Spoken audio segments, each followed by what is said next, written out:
Welcome, my name is Dorota Trupp, a practicing nutritionist, delivering to you today the latest health tips. This week I would like to give you some up-to-date natural solutions to treatment of SIBO. SIBO stands for small intestinal bacteria overgrowth. Let's look at its common symptoms and causes, and then we proceed to treatment options. I will be going through the naturopathic options, the pharmacological options, and the diets of choice. The treatment of SIBO comes in different stages, and it is quite complex. If it happens that you are affected by SIBO, this information will be helpful to you. Stay with me for the next few minutes as I am expanding on the topic. You will also be able to access our written blog post and other useful resources via the links provided in the description of this video. So, how do you know that you have SIBO? The main symptoms of SIBO are those of Irritable Bowel Syndrome or IBS. SIBO has shown to exist in up to 84% of IBS patients and is therefore theorized to be the underlying cause. You might be also interested to watch my earlier video on IBS, link in this video description. So, if it happened that you got diagnosed with IBS based only on your symptoms, but you didn't run a test to see if you have SIBO, now you may understand that you've got to test yourself to determine if you have SIBO and what type of SIBO it is. Depending on the type of the bacteria overgrow in your small intestine, the treatment option might differ and be personalized. The list of symptoms is rather long. The main symptoms are abdominal bloating or excessive gas, abdominal pain and cramps, constipation, diarrhea or both, heartburn, reflux, nausea, and associated symptoms may also be leaky gut symptoms such as food sensitivities, headaches, joint pain, fatigue.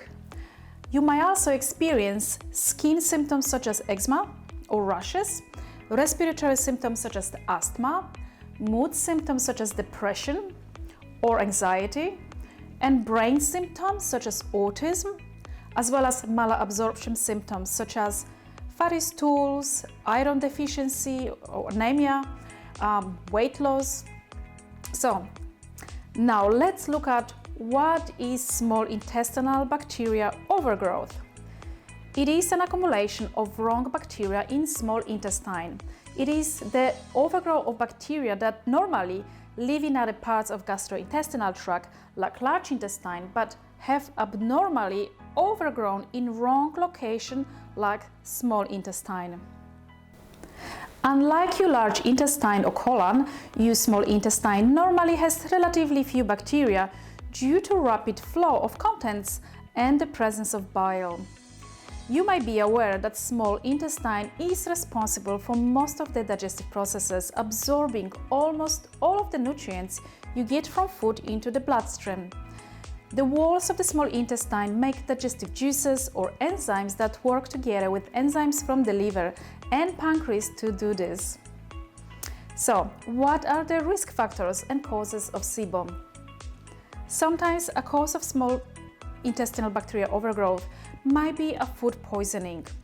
Sometimes it's structural abnormalities to the small intestine, or injury or stress, or other chronic diseases such as Crohn's disease and scleroderma. Usually, you might find it is a combination of those few different risk factors that predispose you to develop SIBO. So how do you diagnose SIBO? There are several tests available and several SIBO presentations, such as hydrogen-dominant SIBO with typically diarrhea symptoms and methane-dominant SIBO with typically constipation. You will need to get tested so your practitioner can understand what is your specific type of SIBO and what was the cause of it. The treatment will depend on the type of SIBO you developed. We use breath tests to diagnose SIBO.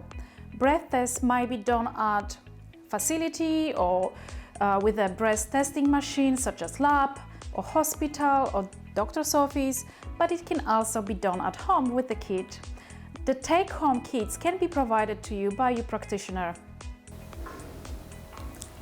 There are two types of breath tests that we use: lactulose breath test and glucose breath test.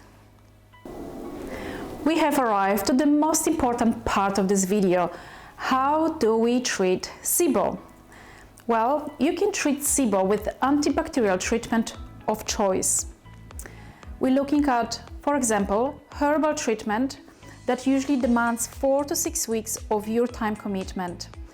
You can use a combination of these remedies: golden seal, oregano grape, beriberi herb, neem leaf.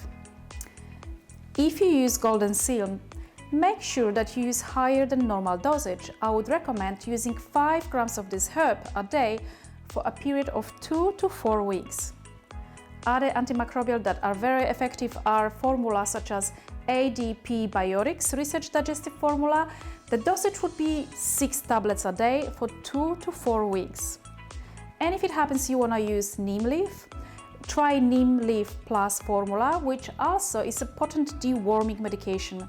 Have 2 tablets a day for a period of 2 to 4 weeks.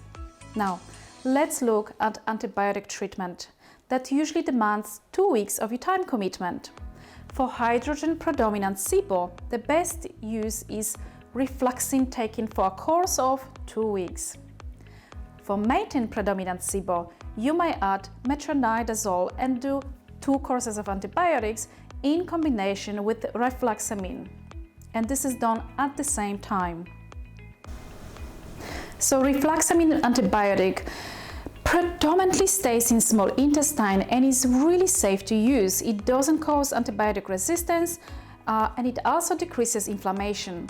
It is one of the most commonly used antibiotics for SIBO and most effective with minimal side effects and most efficacy in treatment. You could also try Alnia, which is an antiparasitic and antibacterial drug that has been used with success on many types of SIBO. Now, I understand that I can antagonize some of my followers with mentioning antibiotic treatment for gut-related issues in my video. The general tendency in natural treatment options is to preserve your gut microbiome and do not use antibiotics. Now, however, my job is also to be objective, resourceful, and give you all helpful information. If you fail to recover from SIBO using herbal antibacterial treatment, just please simply consider that there is a pharmacological option possible for you as well. Now, let's look at elemental diet. This diet is taken for 14 days. And this one is comprised of easy digestible formulas that come in a liquid or powder form and provide you body with all the essential nutrients. It is literally meal replacement drink that you can take for duration of 2 weeks. This treatment is usually followed under a supervision of trained medical professional. If you consider this option, make sure you contact me for more information via my website. This treatment method is the most successful in eliminating gas and bacteria from your small intestine in comparison to medication, whether it is herbal or pharmacological. This treatment makes the bad bacteria that caused you SIBO die off from starvation. Now, there are also other diets. All dietary recommendations and treatments for SIBO strive to reduce food sources for the bacteria. They seek to feed the person but starve the bacteria. Our diet has a significant impact on our intestinal bacteria population. Bacteria predominantly eat carbohydrates, so all the recommended diets to treat SIBO decrease carbohydrates to try to reduce the bacteria and especially the gas they produce by limiting their food supply. The only carbohydrate that bacteria do not eat much is insoluble fiber, so you can keep that fiber in your diet. The established SIBO treatment diets are the specific carbohydrate diet, the gut and psychology syndrome diet, the low food map diet, or a combination of those diets such as SIBO specific food guide and its variant, the SIBO biphasic diet. The estimated prevention diets include all of the above, plus the cedar senile diet. Many practitioners also use the fast-track diet or for IBS and various forms of paleo diet. Let's look at nutritional support. You'll be taking zinc, vitamin A, vitamin D, glutamine, collagen and probiotics. These nutritionals might be given to you at different stages of your treatment. Okay, these were your SIBO essentials. I would strongly advise you to have a skilled practitioner who understands SIBO, overlooking your healing process. SIBO can be a chronic condition and it is also known to relapse. Now, if you would like a personalized treatment, do not hesitate to book one-on-one consultation with me via my website dorotatrupp.com.au. I offer over the phone or Zoom consultations, which makes it easy for you to access my services. And to learn more about digestive wellness and natural health, please subscribe to my YouTube channel and sign up for our newsletter, where I will share with you more in-depth information, recipes and special offers. Thank you so much for listening. Stay well and enjoy the rest of your day. Bye.